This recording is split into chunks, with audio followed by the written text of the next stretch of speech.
Bonjour, mes amis. Ici Martin qui vous parle. J'ai vraiment besoin de votre soutien. Veuillez vous abonner à la chaîne avant de regarder. Dans cet épisode, nous aborderons 3 sujets très importants. Chaque sujet est important et intéressant, alors assurez-vous de regarder notre épisode jusqu'au bout. Sujet numéro 1. Tensions nucléaires en hausse, la critique du Royaume-Uni, de la France et de l'Allemagne sur l'enrichissement de l'uranium par l'Iran. Sujet numéro 2. Rester solide, la décision de la Grande-Bretagne, de la France et de l'Allemagne de maintenir les sanctions sur les programmes nucléaires et de missiles de l'Iran. Sujet numéro 3. La réaction de Téhéran au PIE 3, analyse de la réponse au maintien des sanctions. Sujet numéro 1. Le Royaume-Uni, la France et l'Allemagne ont exprimé leurs inquiétudes concernant les actions de l'Iran concernant l'enrichissement de l'uranium, qu'ils estiment être une violation de ses engagements définis dans le plan d'action global commun, PAG. Ces nations européennes ont conjointement présenté leurs critiques à l'Agence internationale de l'énergie atomique, AIEA, en mettant l'accent sur la conformité de l'Iran au PAG.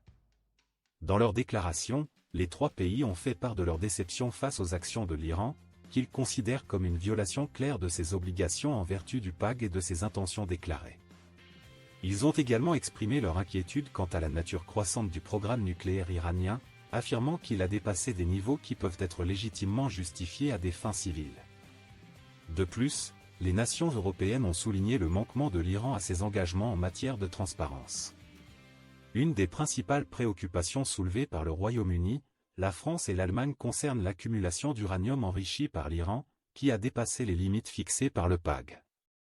Plus précisément, l'Iran a accumulé de l'uranium enrichi à 5%, 20% et surtout à 60%.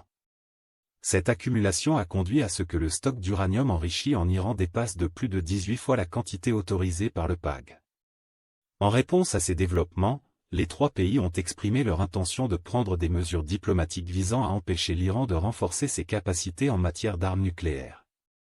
De plus, une coalition de 63 pays a publié une déclaration commune à une autre occasion, critiquant le manque de coopération de l'Iran concernant l'accord sur les garanties du TNP. Dans leur déclaration, ces pays ont appelé l'Iran à aborder et résoudre ces problèmes de manière satisfaisante pour l'AIEA. Les États-Unis, dans une déclaration séparée, se sont alignés sur les positions des 3 pays européens. Ils ont souligné les engagements de l'Iran en matière de garantie pris le 4 mars, mais ont noté qu'aucun progrès discernable n'avait été fait. Au contraire, l'Iran est perçu comme évitant délibérément une participation significative avec l'AIEA. Par la suite, le chef de la politique étrangère de l'Union européenne, Josep Borrell, a publié une déclaration en réponse à une lettre des ministres des Affaires étrangères de la France, de l'Allemagne et du Royaume-Uni concernant la mise en œuvre du PAG. Borrell a indiqué qu'il avait partagé la lettre avec les autres participants du PAG, à savoir la Chine, l'Iran et la Fédération de Russie. Il a exprimé son intention de mener des consultations avec tous les participants du PAG dans sa fonction de coordinateur. Le PAG, communément appelé accord nucléaire avec l'Iran, a été établi en 2015 grâce à la collaboration entre l'Iran et le groupe 3+3, qui comprend les 5 membres permanents du Conseil de sécurité des Nations Unies, la Chine, la France, la Russie, le Royaume-Uni et les États-Unis, ainsi que l'Allemagne et l'Union européenne. Le principe central de cet accord est que l'Iran s'engage à limiter ses activités nucléaires à des fins strictement civiles et, en échange, les puissances mondiales impliquées s'engagent à lever les sanctions économiques contre l'Iran. À la lumière de ces développements et des préoccupations exprimées par le Royaume-Uni, la France et l'Allemagne, il est essentiel d'évaluer la situation de manière objective et sans partialité. Il est évident que ces nations européennes, ainsi que les États-Unis, estiment que l'Iran ne respecte pas ses engagements en vertu du PAG et qu'il mène des activités qui suscitent des soupçons sur ses intentions nucléaires. Un point clé de désaccord est l'enrichissement de l'uranium par l'Iran, notamment à un niveau de 60%, ce qui est significativement plus élevé que ce qui est nécessaire pour des applications civiles. Cela soulève des inquiétudes quant aux intentions de l'Iran, car l'uranium enrichi à ce niveau est souvent associé à des fins militaires. L'accumulation d'uranium enrichi dépasse également les limites convenues, ce qui constitue une violation flagrante du PAG. Une autre préoccupation concerne le manque de coopération de l'Iran avec l'AIEA. L'agence joue un rôle crucial dans la vérification du respect des accords nucléaires, et le refus de l'Iran de coopérer sérieusement avec l'AIEA est perçu comme un signe préoccupant. Cela soulève des questions sur la volonté de l'Iran d'être transparent quant à ses activités nucléaires et de traiter tout problème ou inquiétude éventuelle. De l'autre côté de l'argument, l'Iran pourrait faire valoir qu'il a des raisons légitimes pour ses actions. Il pourrait affirmer que son programme nucléaire est à des fins pacifiques, telles que la production d'énergie ou des applications médicales, et que les niveaux d'enrichissement sont conformes à ses besoins civils. De plus, l'Iran pourrait souligner que les sanctions économiques qui lui sont imposées n'ont pas été entièrement levées, comme promis dans le PAG, ce qui limite sa capacité à s'engager pleinement dans l'accord. La situation est complexe et il existe des arguments valables des deux côtés. Il est essentiel de prendre en compte le contexte plus large, y compris l'historique des négociations, les dynamiques géopolitiques de la région et les implications plus larges des activités nucléaires de l'Iran.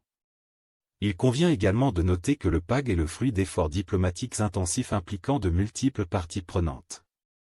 Par conséquent, tout changement ou différend concernant sa mise en œuvre devrait idéalement être résolu par des moyens diplomatiques et par le dialogue. La communauté internationale doit s'efforcer de trouver une solution pacifique et mutuellement acceptable pour aborder les préoccupations exprimées par le Royaume-Uni, la France et l'Allemagne, tout en respectant les droits et les intérêts de l'Iran. En conclusion, la critique du Royaume-Uni, de la France et de l'Allemagne, ainsi que les préoccupations exprimées par les États-Unis, concernant l'enrichissement de l'uranium par l'Iran et le manque de coopération avec l'AIEA, sont des développements importants dans le contexte du PAG. Ces préoccupations soulèvent des questions importantes sur les intentions nucléaires de l'Iran et son engagement envers l'accord. Cependant, il est crucial d'aborder cette question avec objectivité et avec un engagement envers des solutions diplomatiques. La communauté internationale doit engager un dialogue constructif pour aborder ces préoccupations et préserver l'esprit du PAG. Qu'en pensez-vous? Veuillez partager vos opinions dans les commentaires ci-dessous. Sujet numéro 2. Se maintenir fort, la décision de la Grande-Bretagne, de la France et de l'Allemagne de maintenir les sanctions sur les programmes nucléaires et balistiques de l'Iran. La Grande-Bretagne, la France et l'Allemagne ont conjointement annoncé leur décision de prolonger les sanctions contre l'Iran, en particulier celles liées à son programme nucléaire et au développement de missiles balistiques. Ces sanctions devaient initialement expirer en octobre, selon le calendrier établi dans le plan d'action global commun, PAG, communément appelé accord nucléaire iranien. Cette mesure fait suite à ce que les trois pays européens décrivent comme une non-conformité persistante et significative de l'Iran à l'accord de Vienne, dont ils ont participé à la négociation. Les sanctions comprennent plusieurs mesures. Elles interdisent à l'Iran de développer ses capacités de missiles balistiques pour une éventuelle livraison d'armes nucléaires et restreignent le commerce de drones et de missiles à destination et en provenance de l'Iran. De plus, elles incluent des gels d'actifs ciblant certaines personnes et entités iraniennes associées au programme nucléaire et de missiles balistiques. Les violations de ces sanctions par l'Iran incluent le développement et les essais de missiles balistiques ainsi que le transfert de drones vers la Russie pour ses opérations militaires en Ukraine. Les sanctions devraient rester en place jusqu'à ce que l'Iran se conforme pleinement aux conditions de l'accord de Vienne. Établi il y a 8 ans, l'accord de Vienne prévoyait un engagement de l'Iran à limiter ses activités d'enrichissement d'uranium à des niveaux adaptés à la production d'énergie nucléaire en échange de la levée des sanctions économiques. Cependant, la situation a évolué de manière significative depuis lors. En 2018, l'ancien président américain Donald Trump s'est retiré de l'accord de Vienne dans le but de négocier un accord plus solide. Malheureusement, aucun accord de ce type n'a vu le jour, ce qui a conduit l'Iran à violer progressivement les termes de l'accord de Vienne, notamment en enrichissant de l'uranium à des niveaux approchant ceux adaptés à la production d'armes. Ces développements ont été documentés par l'Agence internationale de l'énergie atomique des Nations Unies. Les efforts visant à relancer des négociations formelles pour un nouvel accord, qui ont commencé sérieusement, ont finalement échoué en août 2022. À ce jour, le chef de la politique étrangère de l'Union européenne, Josep Borrell, a été informé de la décision des trois pays européens de maintenir les sanctions. À son tour, il a transmis cette décision aux autres signataires de l'accord de 2015, à savoir la Chine, la Russie et l'Iran. Il est important de noter que ces événements coïncident avec des discussions en cours entre les États-Unis et l'Iran pour finaliser un échange de prisonniers, y compris la libération d'actifs iraniens d'une valeur de 6 milliards de dollars détenus dans des banques sud-coréennes. Alors que la situation continue d'évoluer, il reste à voir comment l'Iran réagira à la décision des 3 pays européens. À la lumière des efforts plus larges de désescalade, il est possible que l'Iran choisisse une réponse mesurée pour éviter une escalade supplémentaire. Cependant, prévoir les actions de l'Iran dans ce contexte géopolitique complexe est difficile. L'Iran a constamment nié toute intention de développer des armes nucléaires, affirmant que son programme nucléaire est uniquement à des fins pacifiques. Néanmoins, le chef de l'Agence internationale de l'énergie atomique, AIEA, Rafael Mariano Grossi, a mis en garde contre le fait que l'Iran possède suffisamment d'uranium enrichi pour fabriquer plusieurs bombes nucléaires s'il choisissait de le faire. Selon les termes de l'accord de Vienne, un embargo des Nations Unies sur les armes contre l'Iran doit expirer le 18 octobre. Après cette date, les pays qui n'imposent pas des sanctions équivalentes, comme les 3 pays européens, peuvent ne plus être liés par les restrictions des Nations Unies sur l'Iran. Cependant, il y a eu des signes récents que l'Iran ralentit le rythme de ses activités d'enrichissement de l'uranium, ce qui pourrait indiquer une tentative de réduire les tensions après des années de relations tendues avec les États-Unis. À la lumière de ces développements, il convient de prendre en compte les implications de la décision des 3 pays européens de maintenir les sanctions sur les activités nucléaires et balistiques de l'Iran. Bien qu'elle soit présentée comme une réponse à la non-conformité de l'Iran à l'accord de Vienne, le contexte géopolitique plus large et les dynamiques régionales entrent en jeu. La décision souligne les défis persistants liés à la question nucléaire iranienne. Elle témoigne de la position commune de 3 grandes nations européennes qui cherchaient auparavant à s'engager diplomatiquement avec l'Iran par le biais de l'accord de Vienne. La décision des 3 pays européens suggère leur engagement continu à respecter les principes de l'accord malgré son érosion. Cependant, l'efficacité des sanctions en tant qu'outil pour modifier le comportement de l'Iran reste sujet à débat. Les sanctions n'ont pas réussi à freiner les activités nucléaires de l'Iran par le passé, et leur impact sur les politiques régionales de l'Iran et sur son programme de missiles est limité. De plus, elles peuvent involontairement nuire aux Iraniens ordinaires sans influencer de manière significative les décisions du gouvernement. Outre la décision des 3 pays européens, l'expiration imminente de l'embargo des Nations Unies ajoute de la complexité à la situation. Si des pays comme la Russie et la Chine choisissent de ne pas adopter des sanctions similaires, cela pourrait créer une fissure dans l'approche de la communauté internationale à l'égard de l'Iran. Ce développement se superpose également à la question plus large de la manière dont la communauté internationale devrait aborder les ambitions nucléaires de l'Iran et ses activités régionales. Il incite à réfléchir à la question de savoir si l'engagement diplomatique, les sanctions ou une combinaison des deux est l'approche la plus efficace. De plus, la décision des 3 pays européens intervient dans le contexte de l'évolution des dynamiques régionales. Il reste à voir comment les voisins de l'Iran, y compris l'Arabie Saoudite et Israël, ainsi que d'autres acteurs clés au Moyen-Orient, réagiront à ce développement. Leur perception du programme nucléaire de l'Iran et de ses capacités de missiles joue un rôle crucial dans la configuration de la sécurité régionale. En conclusion, la décision de la Grande-Bretagne, de la France et de l'Allemagne de maintenir les sanctions sur les activités nucléaires et balistiques de l'Iran reflète leur engagement continu envers les principes de l'accord de Vienne.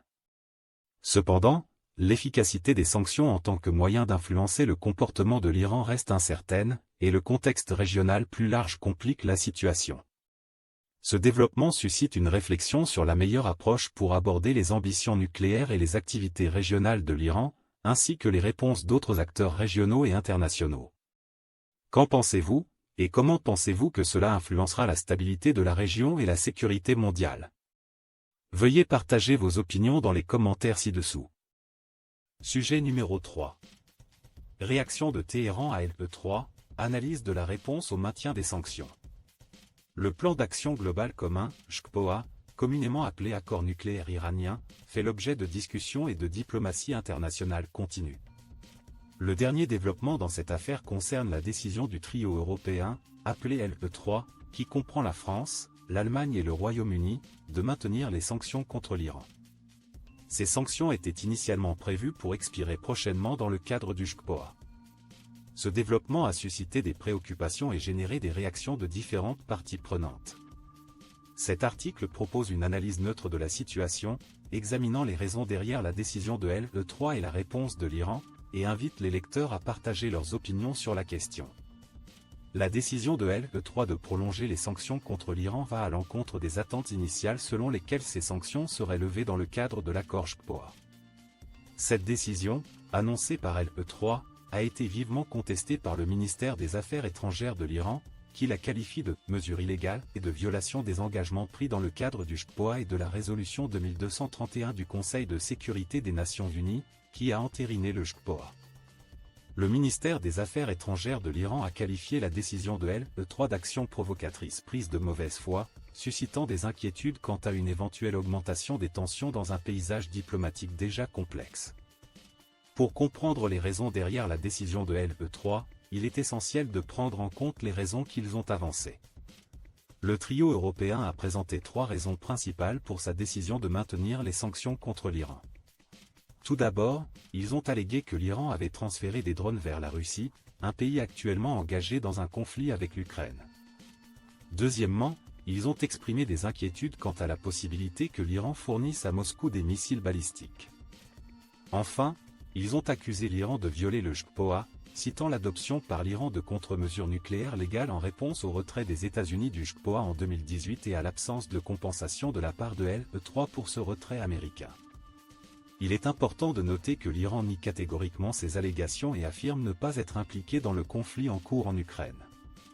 La position de l'Iran sur son programme nucléaire est qu'il a pris des mesures mesurées conformes aux dispositions du JCPOA, en particulier les articles 26 et 36, qui permettent aux participants de réduire leurs engagements si les autres parties ne respectent pas les leurs. L'Iran soutient que ces contre-mesures ont été prises uniquement après avoir accordé aux États-Unis et à l'E3 une période d'1 an pour rectifier leur violation du JCPOA.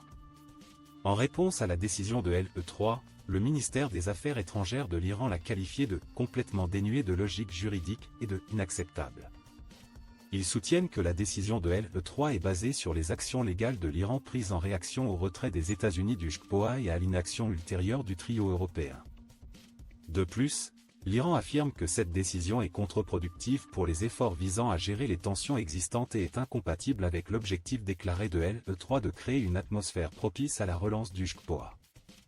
À la lumière de ces développements, il est clair qu'il existe des perspectives divergentes sur la situation.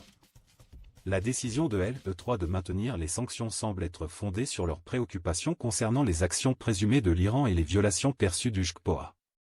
En revanche, l'Iran affirme que ces actions étaient des réponses légales aux actions d'autrui et sont conformes aux dispositions du JCPOA lui-même. Cette question internationale complexe soulève plusieurs questions. Quelle est la manière la plus efficace de traiter les préoccupations liées au programme nucléaire iranien et à son implication présumée dans d'autres conflits? Les négociations diplomatiques peuvent-elles conduire à une résolution satisfaisante pour toutes les parties impliquées? Comment la communauté internationale devrait-elle aborder les situations où l'on perçoit que des accords ont été violés? Ces questions nécessitent une réflexion approfondie et il est essentiel d'encourager le dialogue et l'engagement pour trouver une voie à suivre. Il est également important de reconnaître que cette situation a des implications plus larges pour les relations internationales. Le JCPOA est une réalisation diplomatique majeure impliquant de multiples parties et intérêts. La décision de l'E3 de maintenir les sanctions contre l'Iran met en évidence les défis de maintien et de mise en œuvre des accords internationaux dans un monde caractérisé par des alliances changeantes et des tensions géopolitiques. En conclusion, la décision du trio européen de prolonger les sanctions contre l'Iran a suscité de fortes réactions et soulevé d'importantes questions sur l'avenir du JCPOA et de la diplomatie internationale. Les raisons derrière cette décision et la réponse de l'Iran reflètent la complexité de la situation et les perspectives divergentes des parties impliquées. Il est crucial pour la communauté internationale de s'engager dans un dialogue constructif et une diplomatie pour relever ces défis et travailler vers une résolution pacifique. Qu'en pensez-vous? Veuillez partager vos opinions dans la section des commentaires ci-dessous.